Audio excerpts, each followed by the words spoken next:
So during the webinar, we do encourage you to type any questions you may have throughout. Brandon will try to answer them. Daniel and myself will also look over the questions and try to point them out if Brandon doesn't see them. And so, yeah, just simply click chat at the bottom of your screen and access the chat box and enter it in.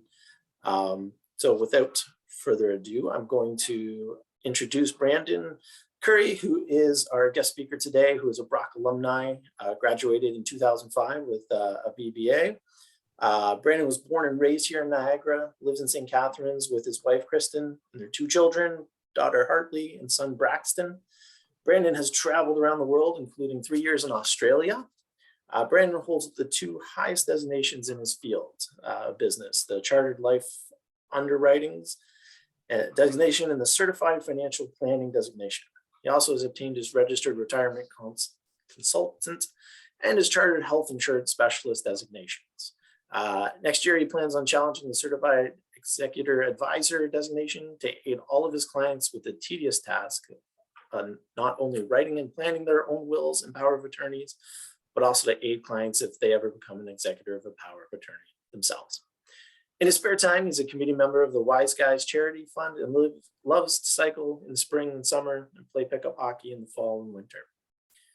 So without further ado, I'll let Brandon take it over. Thanks very much, Darren. You did miss the fact that you and I both like long walks on the beach with a cocktail. I said that you missed. Okay, doesn't matter. It's fine. It's fine. It's just whatever. How's it going, everyone? Thanks very much, Darren. We've known each other for 20 years. We've known each other for a very long time. Thank you very much. And Daniel, we've had a lot of great interactions on the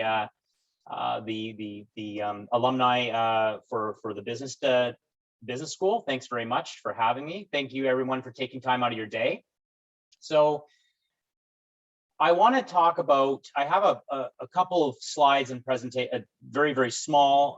So if anything comes up throughout the presentation that might jog your memory, or maybe jog a question that you didn't even think of, feel free to put it down in the chat. Darren and Daniel are both monitoring the chat, and I have no problem of going on the fly. Also, please reach out to Daniel or Darren to get my personal contact information, so that if you have maybe there's some questions that are confidential. So feel free, and I have no problem doing that, especially for current Brock students and alumni as well. What I'm focusing on today is the importance of managing your finances. And more particularly, what our firm has found throughout the pandemic, what has happened and the effect that it has had on mental health. So a little bit about our firm. Our firm is C.R. Smith Financial. We've been around for 46 years. I will be the part of the 3rd generation of ownership to take over and buy into the practice, which is in the process of happening right now. Like Darren said, we've seen a lot of, I have the Certified Financial Planning designation, and because of that, we've seen a lot of people, even prior to the pandemic, not really fully understand the management aspect of their finances, but then not even realizing the effect that it's had on their mental health, their relationships, their job of going to and from work, and the stress that it provides. And now we actually have some data to back up that way of thinking. So I will share my screen with that to show you. So what we have here is FP Canada is that is the firm that governs the Certified Financial Planning designation. They're the body that will either grant me my CFP or take it away for ethical reasons or whatever the case may be. So that's the governing body that we go by. That's who conducted the survey. Or paid for the survey. The survey is done by Ledger. So a little bit about Ledger, which is basically, it is an online survey of over 1,500 Canadians It was completed between April 30th and May 2nd, and again, over 1,500 Canadians a week later on May 7th to May 9th, 2021. So we're only talking a couple, 6 months ago. Because it is online, they don't really necessarily address a margin of error with it. However, a probability sample, like it says here, of 1,500 respondents would have a margin of error of 2 plus or minus 2.5%, 19 times out of 20. They've also put in 2020, 2018, and 2014 comparables. And Ledger themselves has over 400,000 members nationally that they use for their surveys. So Canadians, one of the questions is Canadians are most stressed about their money more so than their health. This has completely shot up and maintained during the pandemic. What we've seen is money is number one, far outweighing personal health by a full 12% and outweighing their work by 18% when it comes to what causes them the most stress. Equal to 2020, which is in the heart of the pandemic. And it also is looking at 42% just before the pandemic.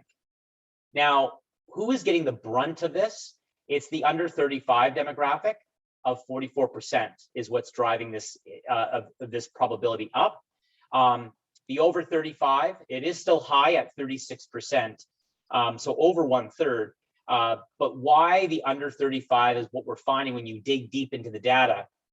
You find that they're the ones that predominantly don't necessarily have a solid career at this stage, or they're the ones that are carrying the most debt. They're just getting into relationships, they're just having families. They're also the ones that are looking to save or buy a home or just took on a home. So you statistically have the most debt in the 25 to 45 years ages. So then this does not surprise me whatsoever. The next question that was asked about what has caused health issues, and 1/3 of the respondents said financial stress has caused health issues, which is significantly up since 2020. If you look, all factors of financial stress net is at 52% versus just regularly health issues, family disputes, distracted at work, reduced productivity. That is the financial stress that has impacted them the most. So again, under 35 being hit the hardest at 61% of respondents saying that financial issues has caused them health issues. Half have lost sleep due to financial worries. Again, 51% agree with this. That is up again versus 2020. And why we switch the demographic at 55 versus 55 and over, you typically see people over the age of 55 starting to transition out of debt, more towards retirement. So they've got their nest egg or a significant portion of their nest egg. So to losing sleep, it does not surprise me that there's a huge gap of 17% between the two age demographics, because statistically speaking, you earn the most amount of money between the ages of in your early 40s all the way up to your mid 50s. So this is where you're significantly paying down debt, but also significantly saving for retirement. And this is where we see the most worries happening with the age demographic. Nearly 80% say at least one aspect of their finances causes them stress. So again, when you look at bill payments, saving for retirement, saving enough for a planned major purchase, debt, that all combined, the net value is around 77% of them said at least one of those issues. And in the heart of the pandemic, 80% said that one aspect of their finances have caused them stress. Again, who's taken the biggest brunt? Under 35s at 86%, which is absolutely massive when it comes to this data. 4 in 10 believe paying down their debt or saving will reduce their financial stress. So that's great news that this is getting through to people, that 40% believe this. So that's amazing. Or you can take it by saving more, paying down debt, have an emergency fund. 80% of them net, when you combine all these factors, think that they can reduce the financial stress if they're able to pay down the debt or do some other form of financial measures. Again, 87% of 35 and under, again, are really trying hard to save for a down payment or to pay off their school debt or whatever the case may be. Again, getting hit the hardest. 8 and 10, 80% have at least one step to reduce financial stress. So again, this is a good sign. However, we do need a bit, what we find with some of the answers back when you read into the actual data that came back from this, what we're finding is they still need more tools and the ability to know what to do with their money once they do get it, and the different avenues that they need to pay it down by. 1/3 of Canadians work with a financial professional. So when I say financial professional, that means an advisor, an investment advisor, it could be an insurance agent, it could be a CFP professional, or a different type of financial advisor. So that's what 35% means. To give you a little bit of education on this, some little inside baseball, they're trying to fix this, but it's something for you to understand. If you see advisor with an ER at the end, that is no different than Darren, for example, asking me to advise him on what he should do with renovations to his home. It's just an advisor. That's all that means. An advisor, OR, is actually a licensed professional, meaning they have a license with a body that they get audited every year, that they have to adhere to, and they have financial regulations in order to follow. The regulators are starting to clean this up. However, it's something you need to be aware of. On top of that, when you only have 2% of financial advisors that actually have Canada-wide that have the CFP and the CLU designation combined, that is something you need to look for. If you're sitting down with a financial advisor, designations mean something. To put it into perspective, to get the 4 designations that I have right now took approximately over 2 years of additional study after my 4.5-year honors undergrad at Brock University, and close to $15,000 in fees and costs to study. So it shows a level of commitment. And when the reality is, when you start to dig deep into what they charge you and the fees that they charge you, it gives you a reason on why you should be paying a fee to one advisor over another advisor when it's, if fees are being held constant.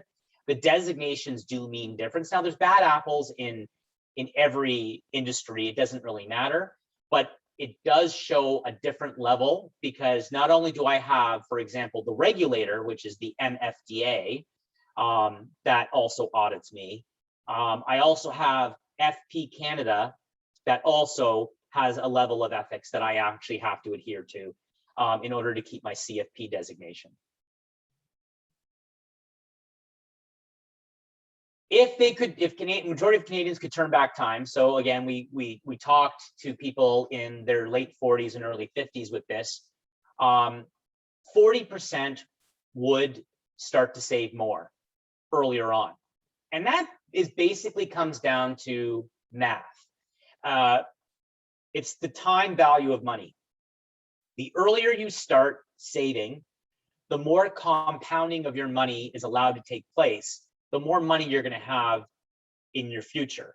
For example, if I tell someone to save $100 a month for the next 10 years, from the time that they're 20 to the time that they're 30, assuming the same rate of return in both scenarios, you will have more money at 50 than the person that puts money in starting at 30 all the way to 50.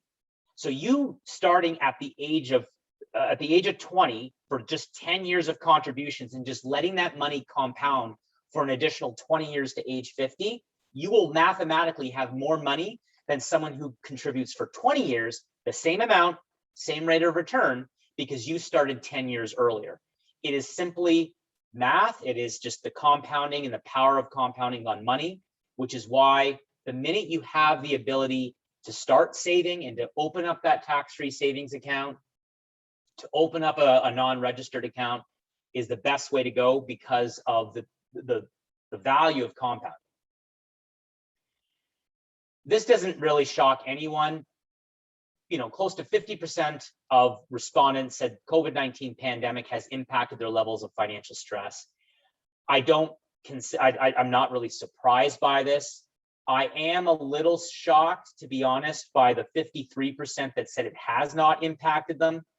Prior to the pandemic, I believe it was 2018 data, Statistics Canada came out with this and basically said that 40% of Canadians that were interviewed said that they were $200 away from having to potentially declare bankruptcy if they lost any income. They're that close to living paycheck to paycheck. I answered that. I was asked that question on the radio in an interview, and I said the amount of that is actually higher. It's actually in the 60%, and they were asked why, and I said that's 40% of the people that actually understand their budget, actually have a budget and realize how close to the razor's edge they are. I do not think 53% of Canadians were not impacted. I think that is purely ignorance. I don't think people fully understand their finances and how one major life event they can be away from having to declare bankruptcy or losing a car, losing a home. It is that close. So I'll stop right there. And did that jog any questions before I continue on that? Before I begin, does anyone have any other questions at all? Seeing none. Okay. So the other article that just reinforces, let me just do this. So this was written by a local accounting firm. If you are in accounting co-op, I think a lot of people know DJB. They're in Welland, St. Catharines, Burlington, Hamilton. And they wrote a great article, which is the connection between health and wealth. And basically, they cite our survey, but they also cite Fidelity, which is a fund company, which is one of the largest fund companies in the world.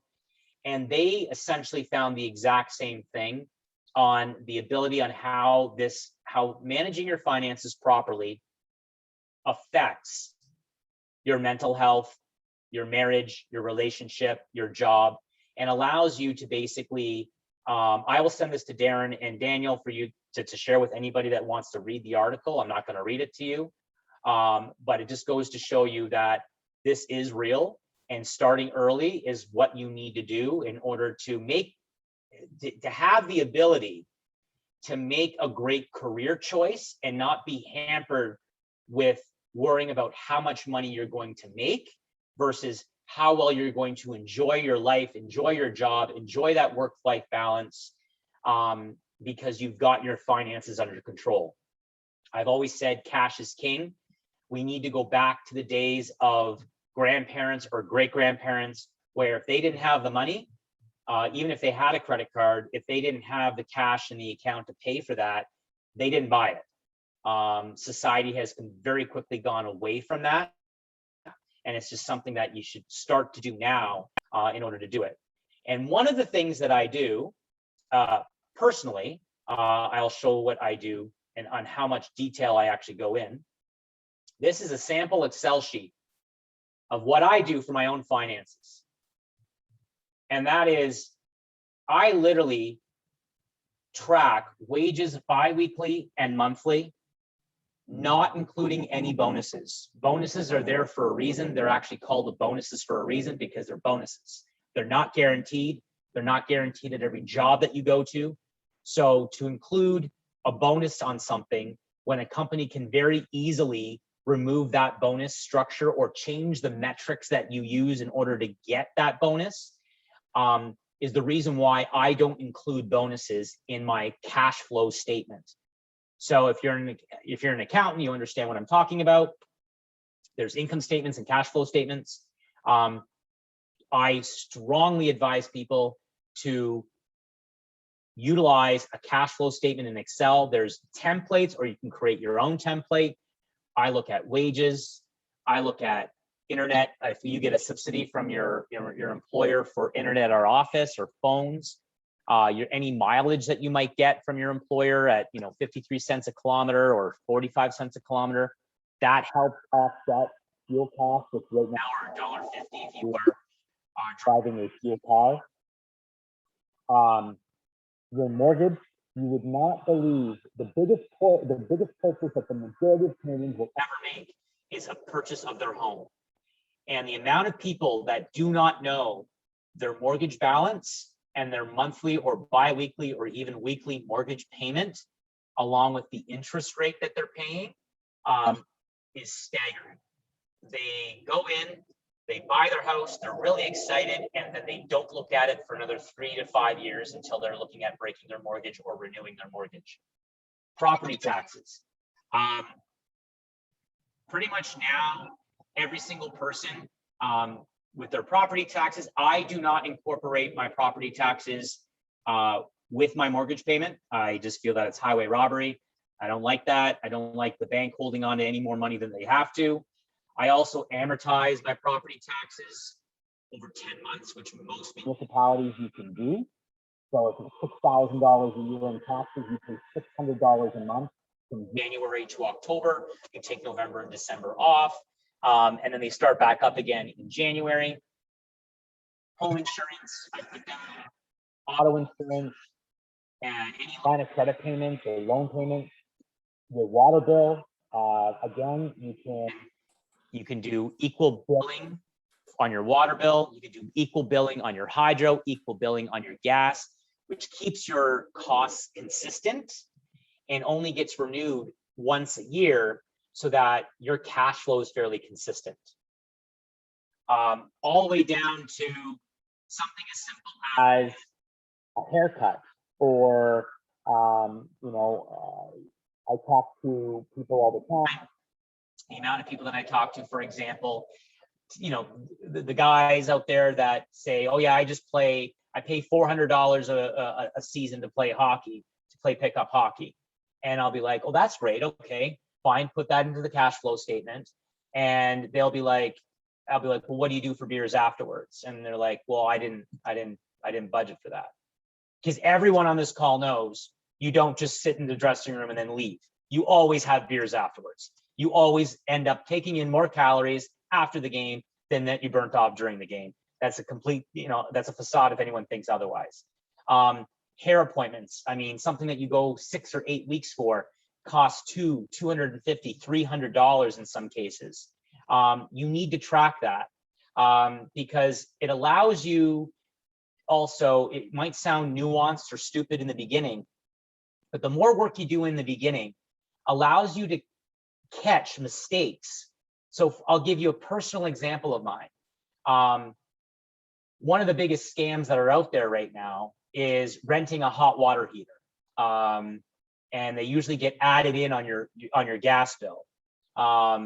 So because I track my gas bill and I was on equal payments, my equal payments kept going up every month and I didn't understand why. When I started looking at the bill, my gas rental, my hot water heater rental from a third party was increasing by 5% every single year. So something like that, you catch those little nuances that, like I say, death by 1,000 cuts. That's what sinks people. It has nothing to do with I've made a bad, decision, or, I shouldn't have invested in this or shouldn't have invested in that. That's something that what really catches people off guard 90% of the time. They don't renew. Canadians in general are an apathetic nation and are a complacent nation when it comes to finances. We just don't challenge people. We just don't ask questions. I always joke again, I'm half Scottish. I'm the biggest frugal guy that you'll ever know. I've taken Bell to the CRTC. I've taken Enbridge to the Ombudsman. I've won in both cases because it's amazing the little nuances that they try to add into your bills and into your debt repayments. It's crazy. And the most Canadians don't do anything about it. So I'm telling you this now so that you can start to be aware of the different things. Hey, Brandon, I was just going to say, I kind of, I do the same thing you do with the budgets. I have 13 years of budgets right now for my house that I've bought and whatnot. And same idea is that even like, hey, we added a pool, but then knowing that my water is going up in usage or heater and that sort of thing, that I've got a budget for that every year. Where's that extra money coming from to do those sort of things? Or where am I taking away from to compensate? The other part too, I find, just as you mentioned, like Bell or Cogeco, right? Like they both play the game. And if you decide to play the game as well, I think if you go out there and say, well, every 2 years, I'm going to go and renew with one of them or switch around, the $100 fee that it costs to do that, but saves you over like 2-year period, $600-700 is valuable. You're 100% right. I mean, it's unfortunately finances have been taken out of the education system and they're slowly being put back in because, quite frankly, the amount of times that I heard about Pythagorean theorem and finding the right angle of a triangle, I mean, I can't tell you how many times a day I need to find out what the right angle of a triangle is. I mean, it's crazy. But that's what they drive down your throat in high school and in university, but they don't drive down basic finance, just a basic finance. And I'm not saying everyone on this call has that exposure in their course load, but it's something that I think everyone should do.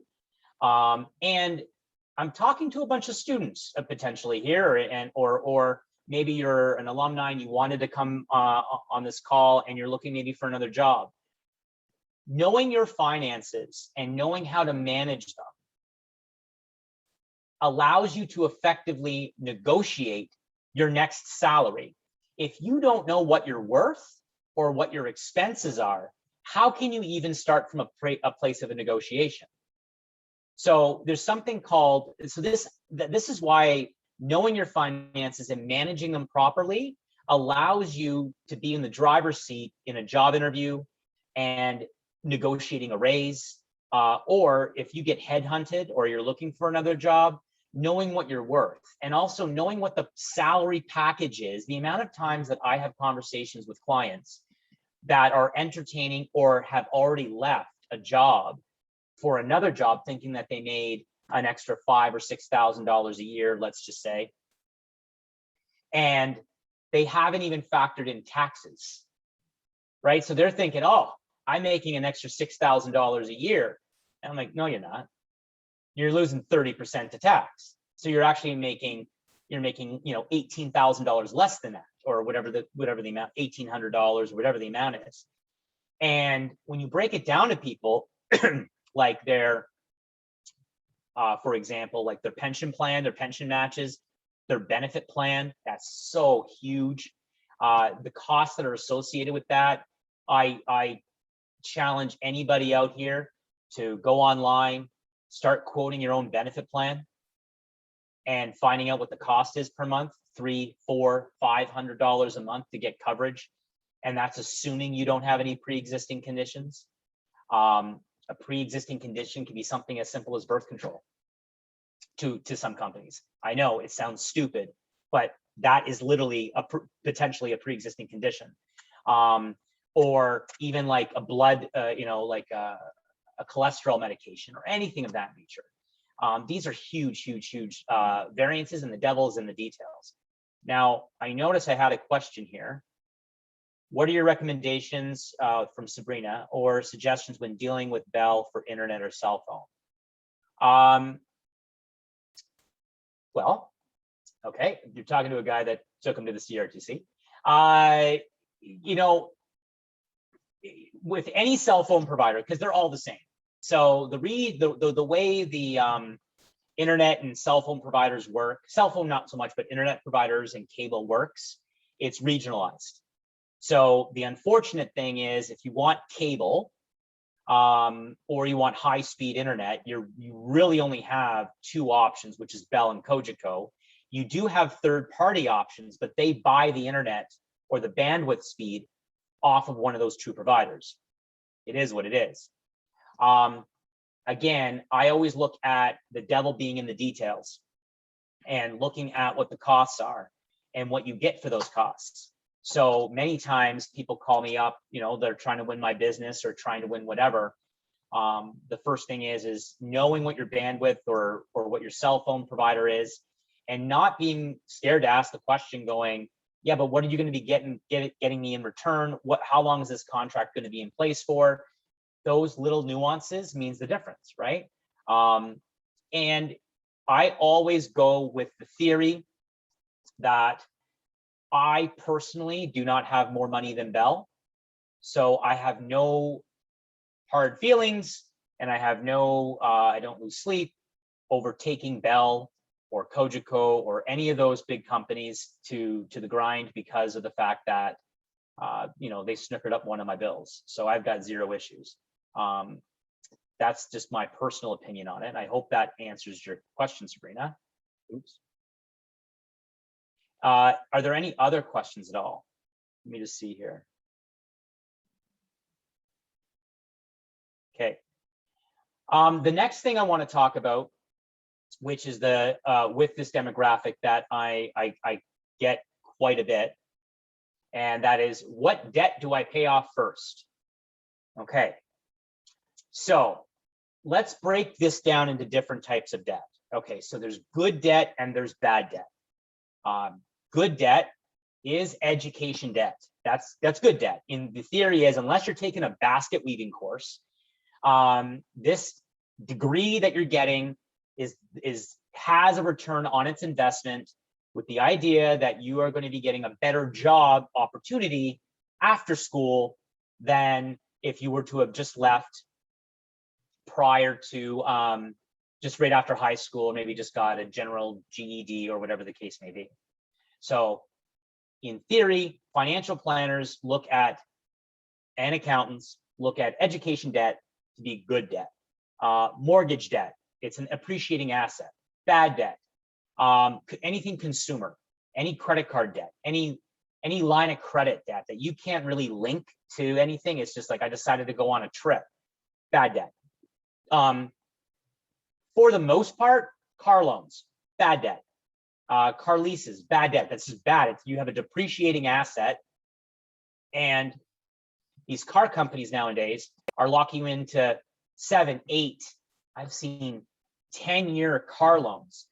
The car is obsolete and it is ground down to zero 5 years before you've even finished paying off that car.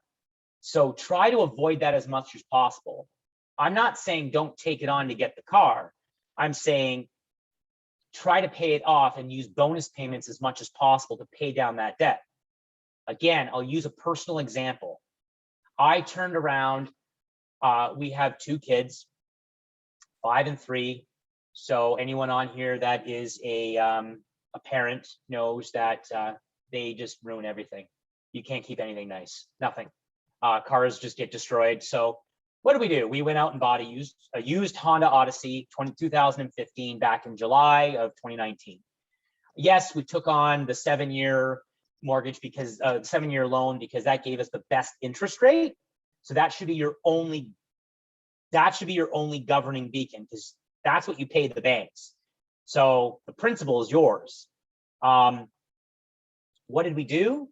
Well, the minute that we had the ability because of my cash flow statement, I knew that we had a surplus of cash flow the minute that my oldest left daycare. Darren, is yours out of daycare now? Yeah, pretty much you can pick up a very healthy drug habit once your child's out of daycare. It's a joke, people. I'm just joking around here, but you're looking at $1,000 a month for daycare. I've got 2 kids, so we were paying $2,000 a month for daycare right now. If you go to Toronto, $2,000 a month for 1 child is fairly standard. So the minute we had that free cash flow, we started dumping that right onto the car loan. So we're at a situation now, 2 years later, where we will have this Honda Odyssey paid off, this used car paid off by April of next year, a full 4 years ahead of schedule. Okay, what does that do?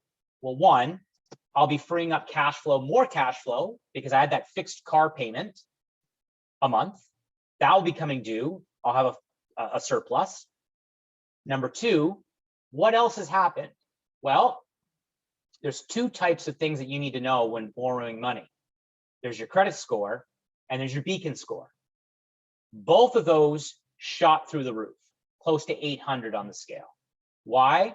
Because your bodies, that the banks that look at your credit score and your credit rating are seeing that you're paying off a debt far faster than what they gave you the money for, which means you're a great candidate for a mortgage. You're a great candidate for a credit card or extra debt because you're responsible and you pay it off quicker, especially with a depreciating asset like a car. So my credit score, both my wife's and I, have gone right through the roof. Again, this is only going to help us later on in life when we want to look at, maybe renewing for a mortgage or anything for that matter. If you have your student debt through OSAP, or if you're in repayment mode, which is the national loan database, or the NLDS or something like that, when you're actively repaying, my advice to you, unless an accountant tells you otherwise, that's still good debt. That can be written off against your income in most cases. And there's no question that an OSAP loan is education debt. They automatically amortize it over 9 years, and they automatically give you the lowest interest rate that's out there. So if I'm choosing which debt to pay off, I'm paying off the car loan first, the credit card first, the car loan, the line of credit, anything of that, any consumer debt, I'm paying that off first before I touch my student loan. Because one, it's the province of Ontario. Don't worry, don't worry about the province of Ontario. They will be fine. They'll get their money. Concentrate on consumer debt first and paying down that. And then, only then, start hammering down your other school debt.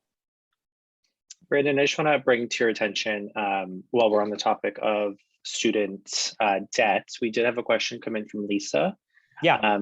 And she asks, what about a student line of credit?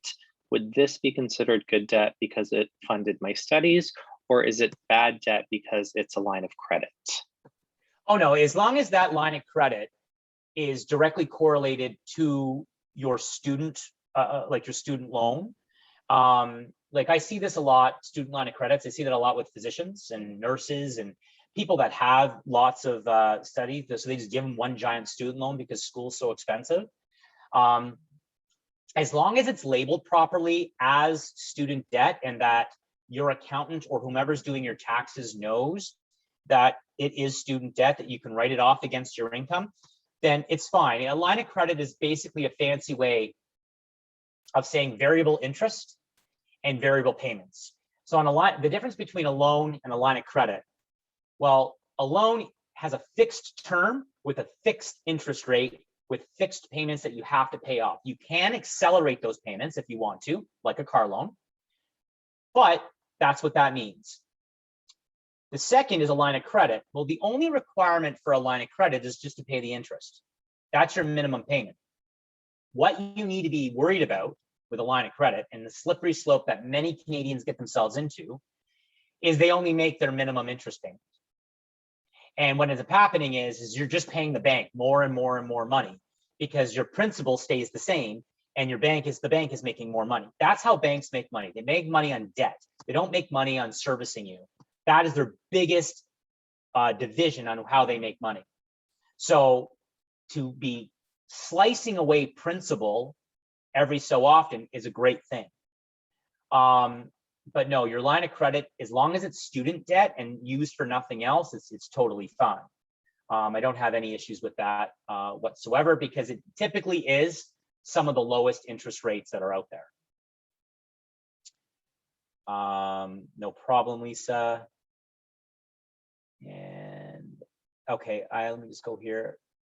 What about the student line of credit? Okay, yep. Okay.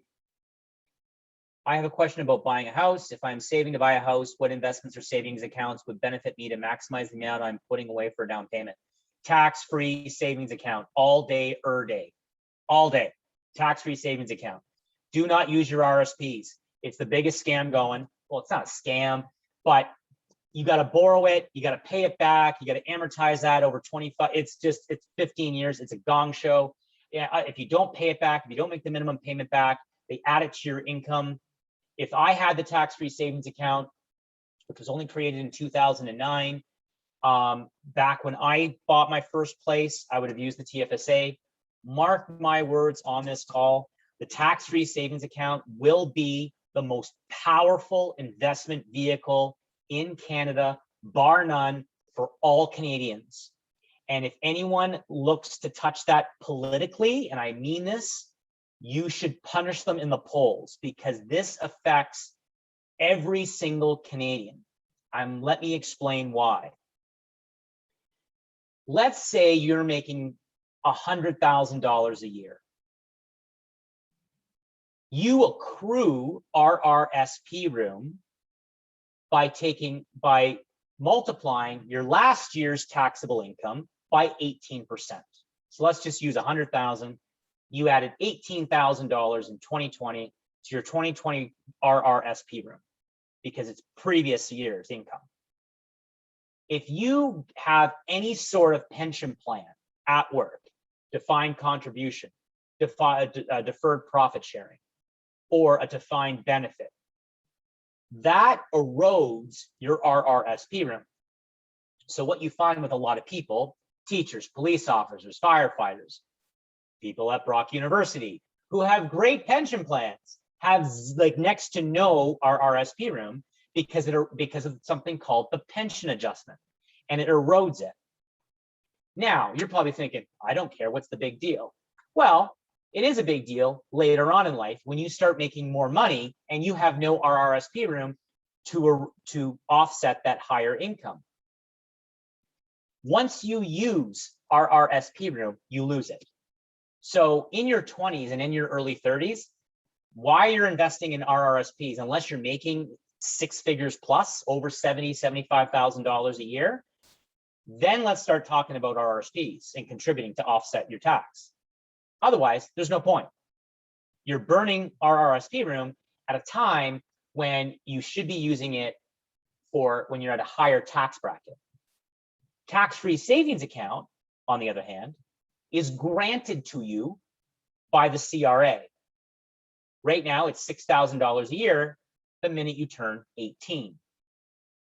By the time you get to 30, you would have accrued $60,000 of tax-free savings account room. Anyone that tells you that you can't invest in the same vehicles in an RRSP and a tax-free savings account is lying to you. You do not have to be in GICs. You do not have to be in fixed income. You can be in Bitcoin if you want to. It doesn't matter. That's what the tax-free savings account is for, as long as it meets the proper regulations. Bitcoin's a bad example because not all cryptocurrency is regulated, so it wouldn't be, but you get the drift of what I mean.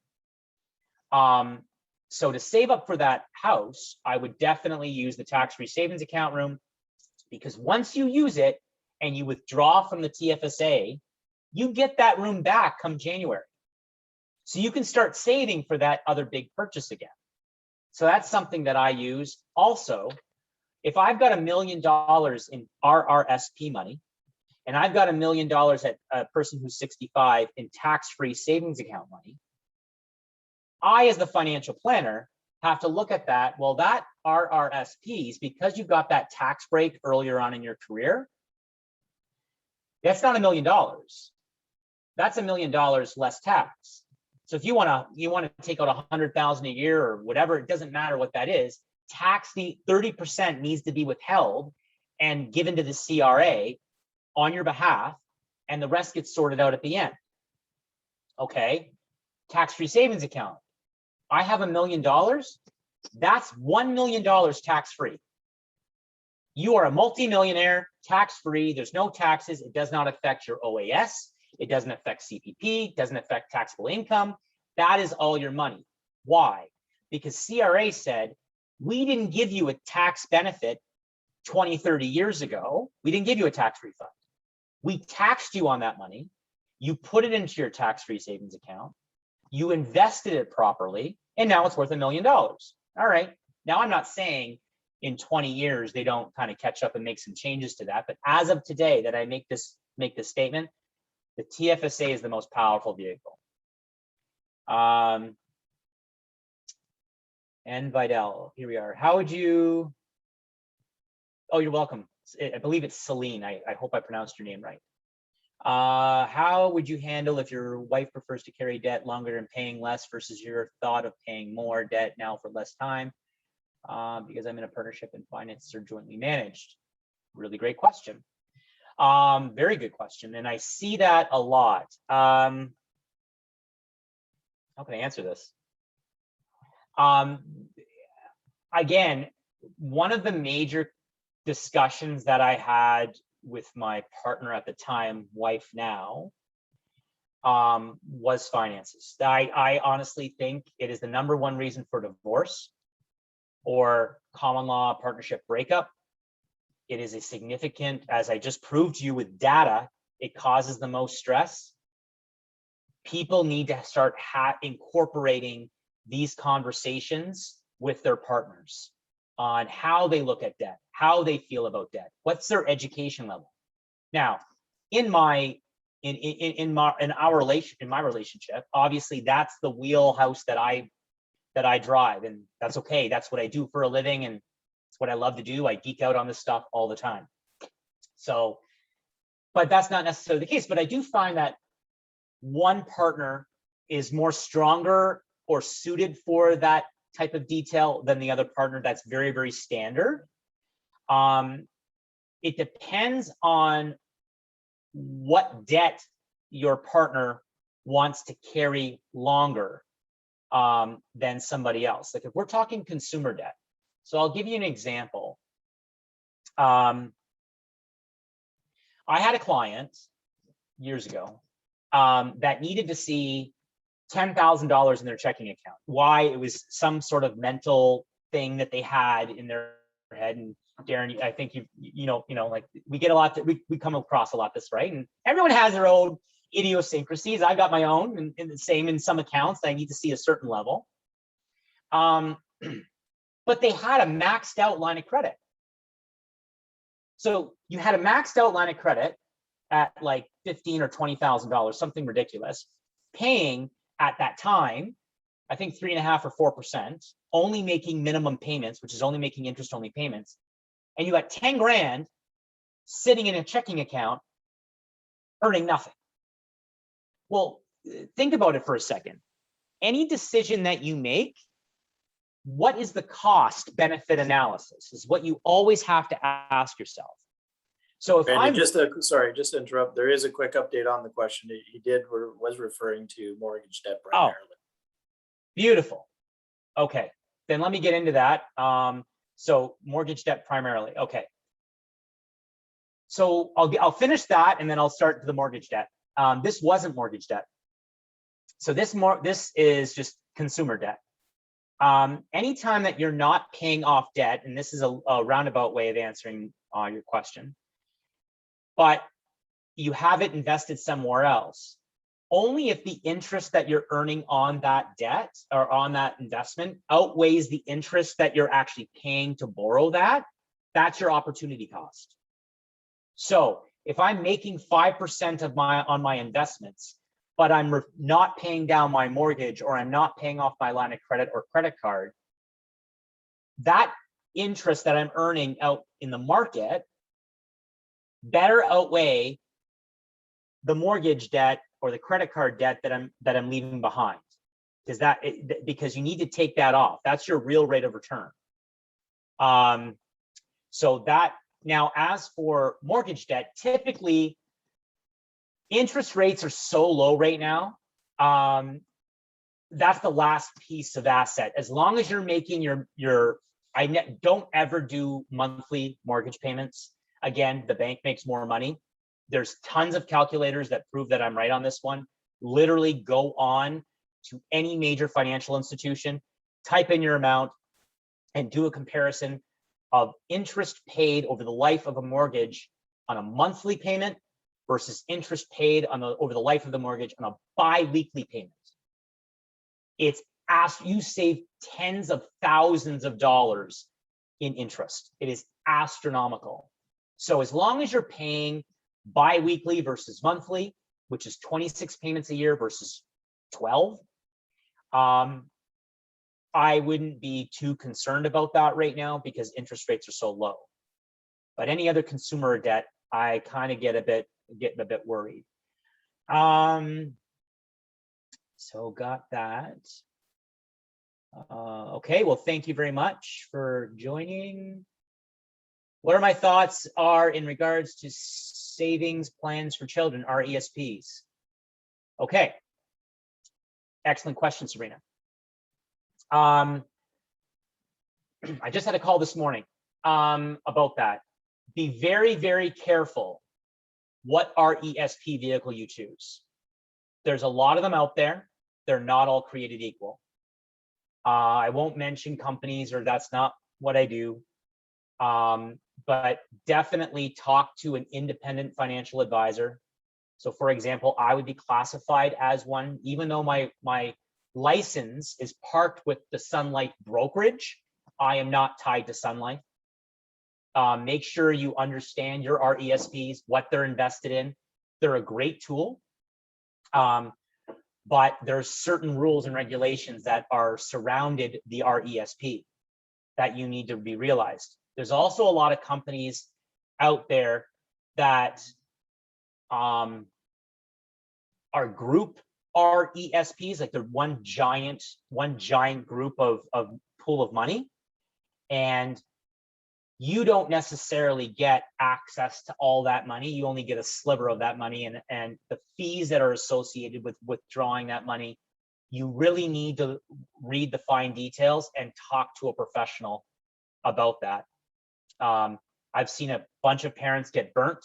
One, literally, I swear to God, this morning, I'm taking over an RESP from a client of mine that he took on a year and a half ago. And in the fine print, it said that they were going to take 9.5% of his contributions right off the top. When you factor that in from a compounding perspective, it was astronomical what he'd be losing. Brandon, just a quick question, just in regards to the, kind of along the RESPs. Two things. One is, do you always recommend at least matching bare minimum what the government's going to put in or go above? And what happens if you don't actually use all of the RESPs? Your child just, whatever, tuition never was that much or whatever, you couldn't use it all. Great question. So I'll break that down. There's two questions there. The first is there's, as of right now, the maximum grant and bond money that the government will give you is $7,200 lifetime. The maximum grant money that they will give you in 1 year is $500 or 20% of $2,500 per child. You can always go back 1 year of missed. I'm not going to lose everybody on the math on that one, but you can. So in the year that you're on mat leave or you're on pat leave, I did not contribute to an RESP because I knew I could always go back. But I do not contribute to any government vehicle or any pension vehicle beyond the matching. So if the government says $2,500, I'll give them $2,500 per child. If I can afford it, I'll max out my 20%, which is $500. And what I'll do is any additional, like maybe you get it from birthdays, Christmas, whatever, I put it into the tax-free savings account because there's no rules and regulations on what I can spend that money on. Which leads me to your next question, Darren. What happens if the reason why I do that is what happens if tuition is not that much, or you know, you don't use all that money? Well, which is why our firm will always access grant and growth before principal. You're allowed to choose. When you ask for $5,000 to be paid to Brock University, you're allowed to choose how much growth, which is the interest you've earned on the money, how much should be grant, and then how much of your own principal. There's no restrictions on principal, none. You can spend it on whatever you want. And the parents get that back tax-free, or they can give it to their children tax-free. Grant and growth are taxable in the hands of the beneficiary. And if that money is not used, grant money has to be returned back to the federal government, and all your interest or the growth on that money is taxable to the subscriber or the parent or grandparent that set up the RESP. So just be aware of that, or you need to offset it by putting it into an RRSP, which is another reason why you should have RSP room later on in life. So hopefully that answers your follow-up question, Darren. Okay, mortgage. What is your advice for immigrants regarding pension plans who get a permanent job with benefits, for example, at the age of approximately 45? So if you're at an employer pension plan, always take advantage, always max out that employee pension plan. So if the employer says, if you put in 5% of your gross salary, I'll match it at 100% of 5% of your gross salary. Always, all day, day, match that. Always. There is, regardless of your because it's all based on residency. It has nothing to do with whether or not you're an immigrant. It's, are you a landed immigrant or are you a permanent resident? Do you live in Canada? Do you pay taxes in Canada? It's based on your social insurance number. It has nothing to do whether or not you're an immigrant or the status. There's something called, on every defined contribution or deferred profit sharing, there's something called a vesting period.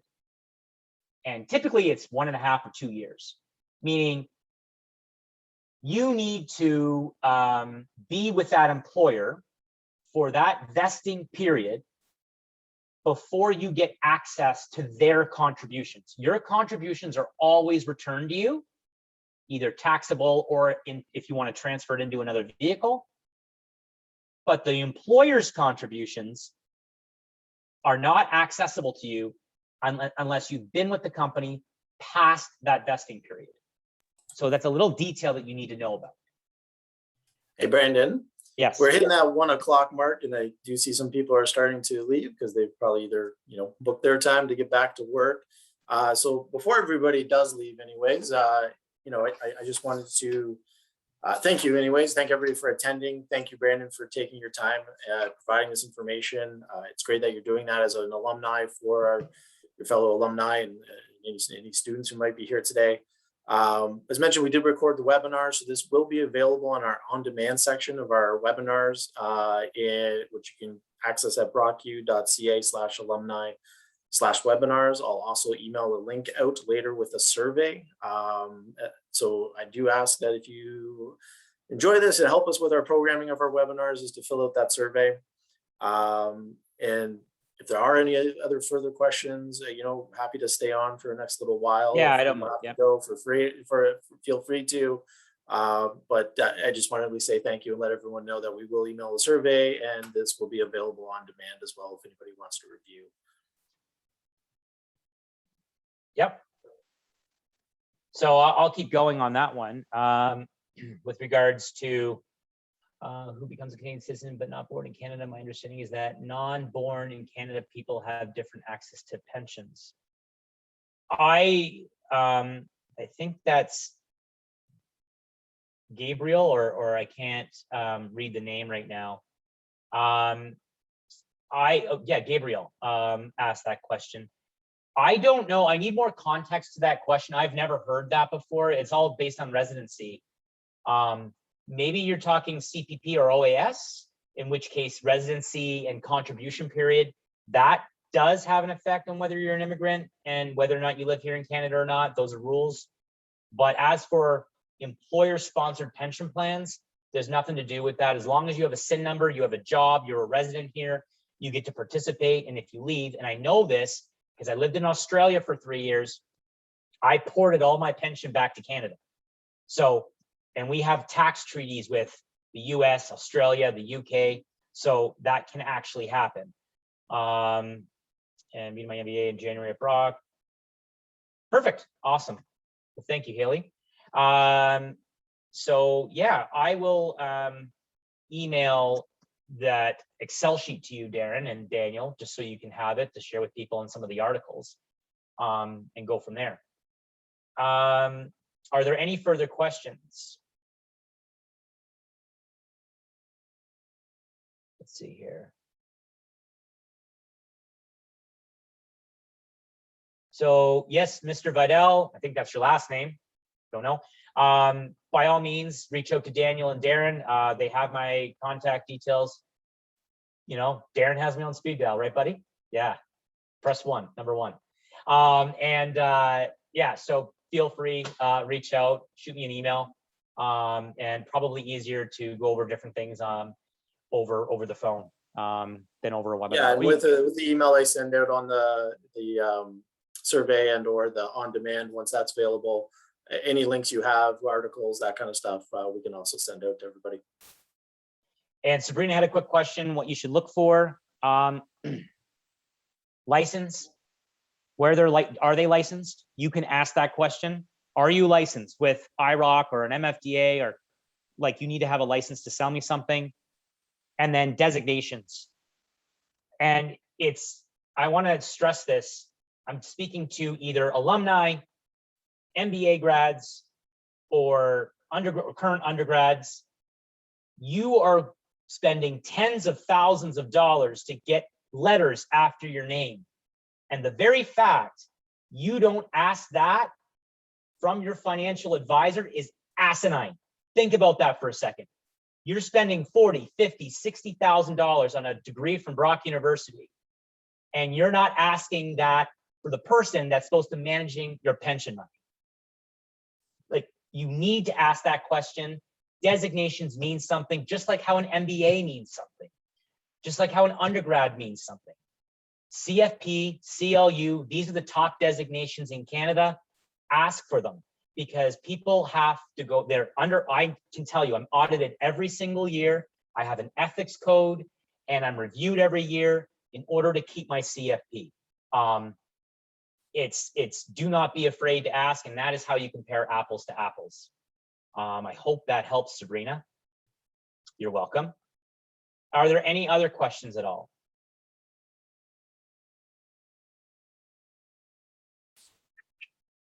Okay, seeing none. There's a lot. That hour just flew by. Oh yeah, I think there's definitely lots of topics and lots of little things that we could have made this into a 3-part almost series if we wanted to. So, if people have feedback, fill out the survey once it does come out. Maybe that is something we can do. We can have another session on these sort of topics. Well, and I wouldn't mind having it in person too. You know, like if once you guys are able to do that, I don't mind doing it. That'd be great. Christine, I think I have a pension at work with some buyback time. The short answer is yes, buy it back, but I need context in order to give you that proper answer, and what other vehicles you have, because you usually can use your RRSPs to buy back time, especially with a defined benefit pension plan. So I kind of need a little bit more context before answering that question, which again, I did with my wife's, so because of mat leave and all that kind of stuff. So that's pretty standard. But other than that, look forward to another online webinar session. Perfect. All right, well, that's it. again, I have a lot more, so feel free to reach out to Darren and Daniel. And again, I have no problem doing this again and doing this in person. And we'll go from there. Again, Okay. thank you, Brandon, for taking the time, and yeah, look forward to some emails, everybody, and we'll have some more information hopefully for you that will be of value. So No worries. And Gabriel, please reach out to Brock and Daniel Darren and Daniel to grab my contact details. Cheers. Thanks, everyone. thanks.